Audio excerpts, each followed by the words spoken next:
ರಾಜಕಾರಣಿಗಳ ಒಂದು ಕಪಿಮುಷ್ಟಿಯಲ್ಲಿ ಅಧಿಕಾರಿಗಳು ತುಂಬಾ ಇರೋದನ್ನ ನಾವು ಕಣ್ಣಾರೆ ನೋಡ್ತಾ ಇದ್ದೀವಿ. ಈ ಮನಸ್ಥಿತಿ ಯಾವಾಗ ಬದಲಾಗಬಹುದು? ಅದನ್ನ ಜನ ಎಚ್ಚೆತ್ತುಕೊಂಡಾಗ ಬದಲಾಗುತ್ತೆ.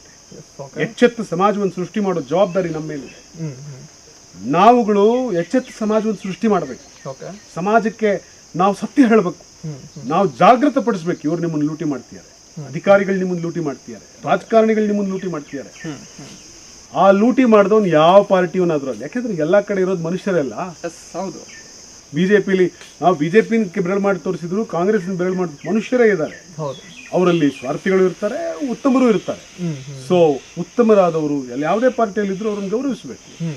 ಸೊ ದುಷ್ಟರು, ಜನರನ್ನ ಪೀಡಿಸುವವರು ಯಾವುದೇ ಪಾರ್ಟಿಯಲ್ಲಿದ್ರು ಕೂಡ ಅವ್ರನ್ನ ನಾವು ಶಿಕ್ಷಿಸಬೇಕು, ದಂಡಿಸಬೇಕು. ಸೊ ಇದಕ್ಕೆ ಪ್ರಜಾಪ್ರಭುತ್ವದಲ್ಲಿ ಪ್ರಜೆಗೆ ಮತ್ತು ಸಂವಿಧಾನಕ್ಕೆ ಒಂದು ದೊಡ್ಡ ಅಧಿಕಾರವನ್ನು ಕೊಡಲಾಗಿದೆ. ಈ ಸಂವಿಧಾನ ಇಷ್ಟು ಪವರ್ಫುಲ್ ಆಗಿದೆ, ಆದರೆ ಅದನ್ನು ಬಳಸ್ಕೊಳ್ಳೋದ್ರಲ್ಲಿ ಪ್ರಜೆಗಳು